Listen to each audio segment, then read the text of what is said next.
Bienvenue sur Africa 24 dans cette nouvelle édition du QG News. Voici les titres de l'actualité. La communauté internationale condamne à l'unisson le coup d'État militaire perpétré le 5 septembre en Guinée. Les organisations continentales africaines appellent au retour à l'ordre constitutionnel ainsi qu'à la libération immédiate du président déchu, Alpha Condé. Mise en liberté conditionnelle de l'ancien président sud-africain Jacob Zuma. Les autorités pénitentiaires ont accepté la sortie de prison de l'ex-chef de l'État pour des raisons médicales. Après 9 semaines d'incarcération, une décision diversement appréciée au sein de la population. Et le Cameroun fait face à une hausse vertigineuse et sans précédent des prix des produits importés. Face à cette sévère inflation sur le marché international, les autorités camerounaises ont saisi l'Organisation mondiale du commerce. Le coup d'État militaire du 5 septembre en Guinée, perpétré par le groupement des forces spéciales, a suscité de vives réactions au sein de la communauté internationale. Plusieurs organisations régionales africaines ont exigé le retour à l'ordre constitutionnel et la libération immédiate du président déchu Alpha Condé, toujours détenu par les putschistes menés par le lieutenant-colonel Mamadi Doumbouya. Les explications de Nathalie Mo. Le chef du groupement des forces spéciales, une unité d'élite de l'armée aussi bien entraînée qu'équipée, a pris d'assaut le palais présidentiel de Guinée et a renversé le pouvoir en place depuis 11 ans. À sa tête, l'homme qui était jusqu'ici quasi méconnu de l'opinion internationale se présente comme le porte-parole des putschistes. Le colonel Mamadi Doumbouya déroule dans sa déclaration fermement le nouvel ordre politique.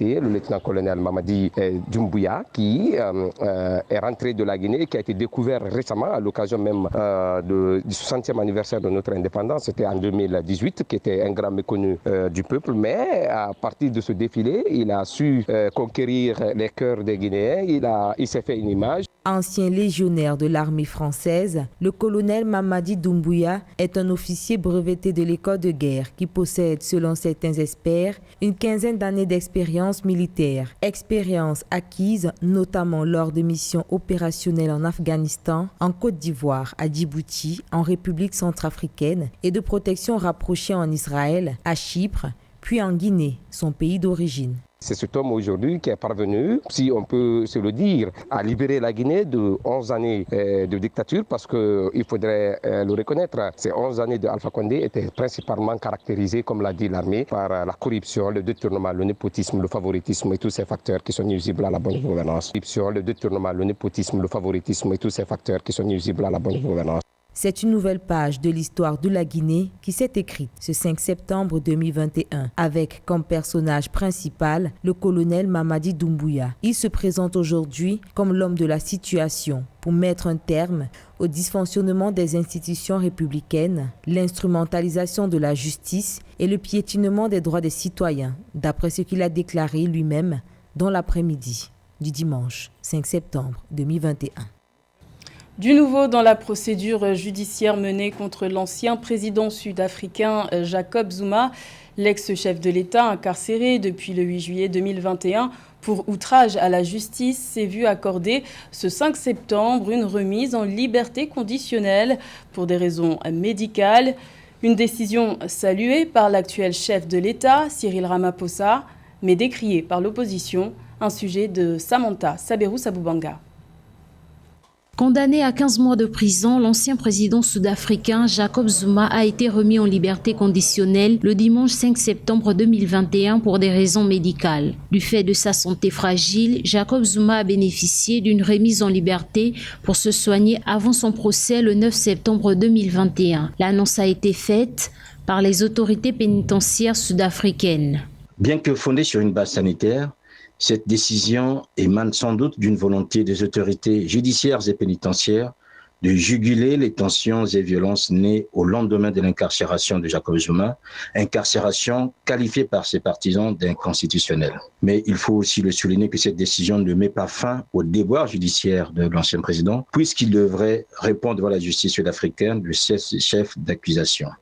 Dès sa sortie d'hôpital, Jacob Zuma pourra rejoindre son domicile, à condition notamment de ne pas quitter le pays et de respecter un certain nombre de conditions émises par les autorités pénitentiaires financière. L'ancien chef d'État Zuma sera aussi soumis à supervision jusqu'à la fin de sa peine. C'est en fait, il faut sans doute le dire, une volonté pour les autorités judiciaires sud-africaines de faire en sorte que le président Jacob Zuma bénéficie d'un sursis de fait par rapport à son état sanitaire, ce qui lui permettrait de bien se soigner et surtout de mieux se soigner dans des conditions qui lui permettraient de répondre valablement devant la justice dans les prochains jours.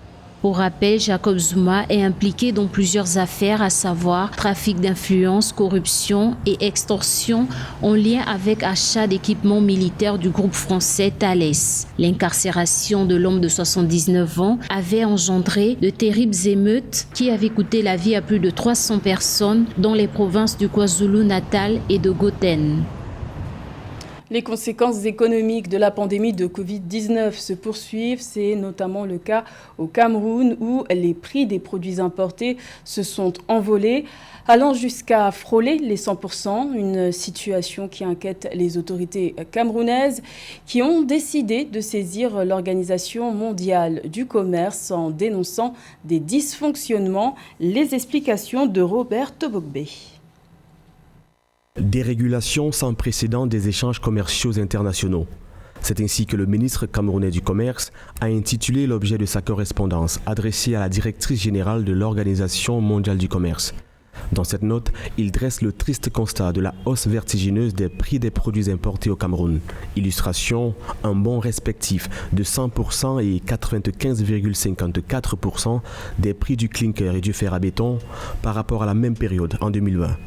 Une autre explosion des prix des produits alimentaires et même le fret maritime s'est élevé de 100%.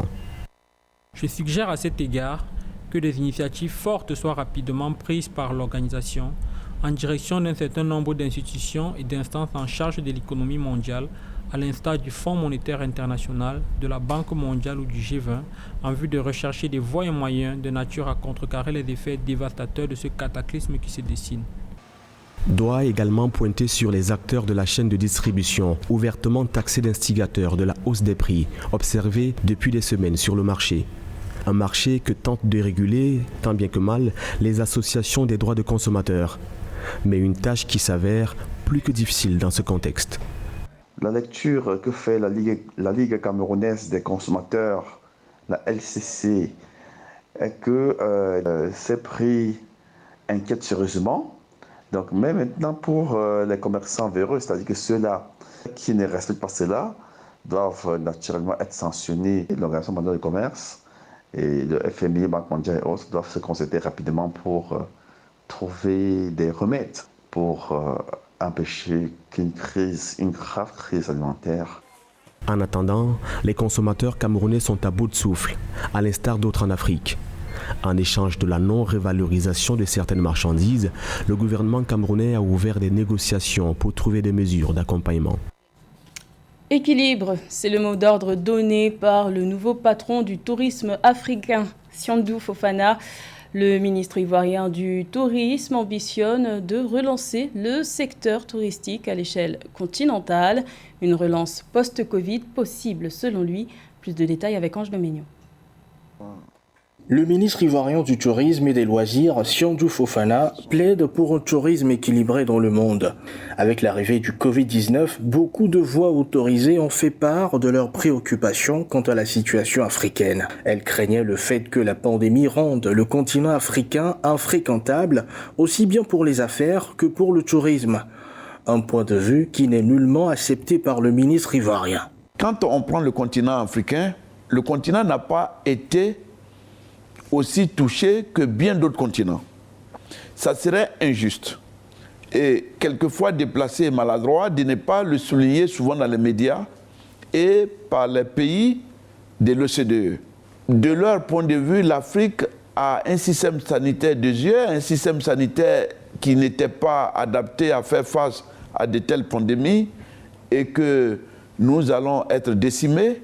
Voilà que nous avons été épargnés. Avec la suspension des voyages internationaux et les mesures de restriction qui ont obligé les États à fermer les frontières et sites touristiques, la Covid-19 a engendré des pertes financières énormes. D'après l'Union africaine, les pays africains ont perdu en l'espace de 3 mois 55 milliards de dollars de revenus touristiques et de voyages.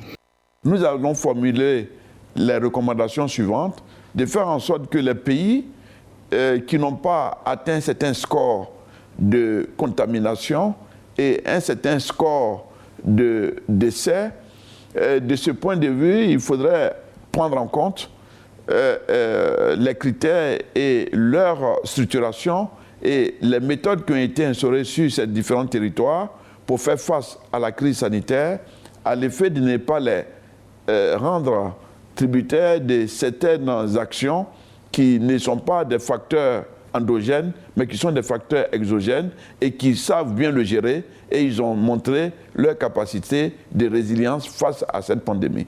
Le 27 septembre 2021, la Journée mondiale du tourisme sera célébrée en Afrique et c'est la Côte d'Ivoire qui est choisie pour accueillir cet événement de grande envergure. Ce choix démontre à juste titre la capacité de l'Afrique à représenter le monde dans tous les domaines, y compris celui du tourisme. L'Afrobasket 2021 a livré son verdict ce 5 septembre au Rwanda.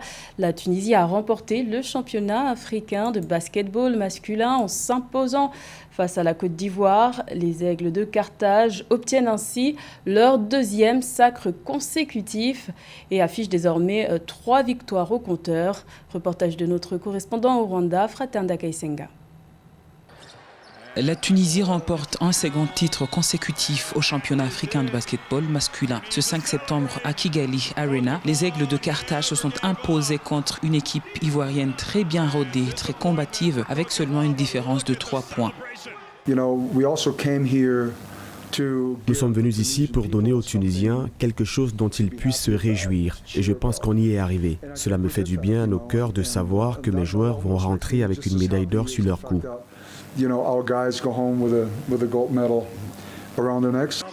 Grâce à ce triomphe, la Tunisie devient la première équipe à décrocher 2 titres consécutifs dans cette compétition depuis l'Angola en 2009. Le Tunisien Makram Ben Romdan a été désigné meilleur joueur Afrobasket 2021 après avoir guidé son pays vers un 3e sacre continental. Je suis très content de comment nous avons joué en tant qu'équipe. L'atmosphère entre nous était bienveillante et l'esprit de sacrifice pour tous les joueurs. Nous le savions depuis le début que la coupe nous revenait parce qu'on le mérite et parce qu'on avait travaillé dur pendant plusieurs années. Et comme je l'ai dit, nos joueurs méritent de rentrer à la maison avec une médaille d'or.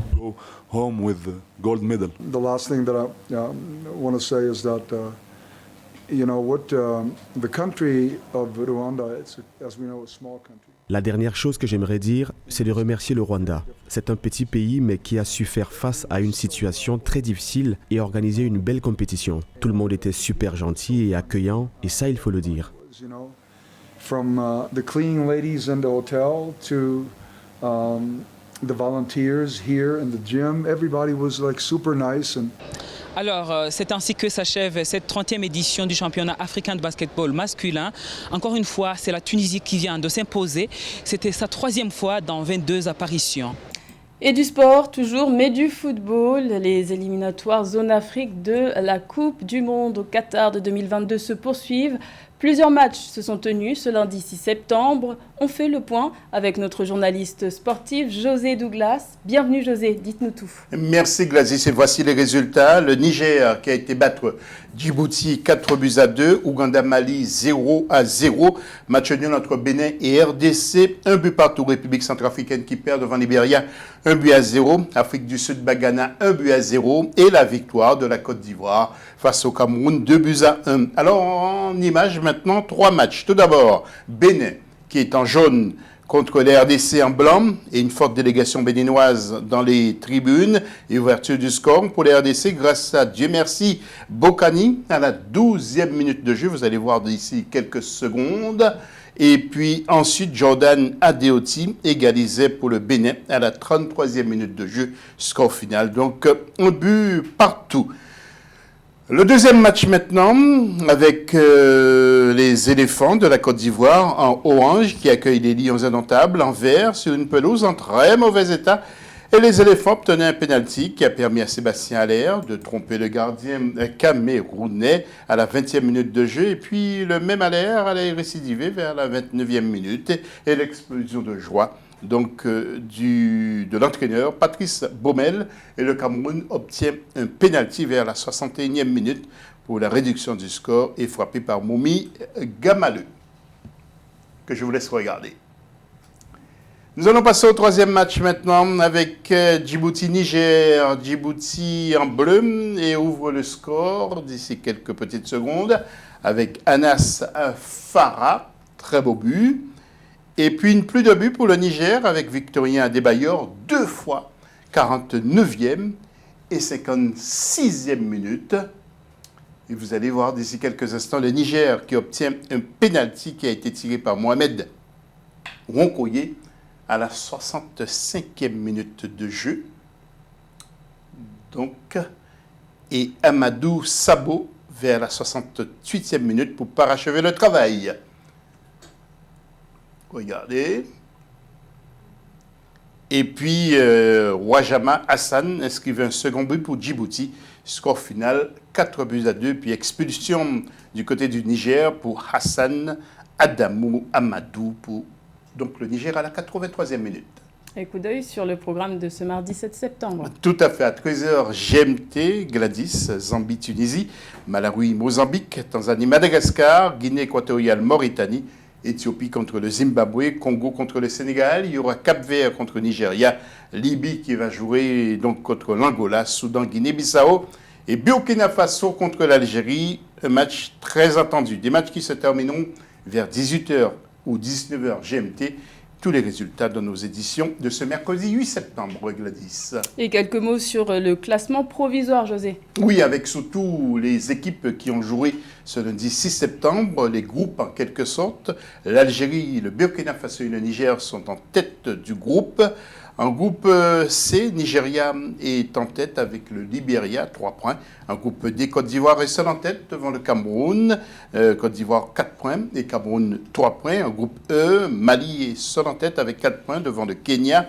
En groupe G, Afrique du Sud en tête avec 4 points devant le Ghana, 3 points.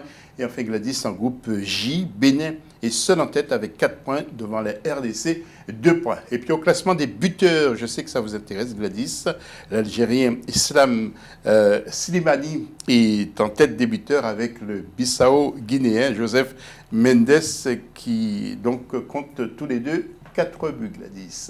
Merci José pour toutes ces précisions.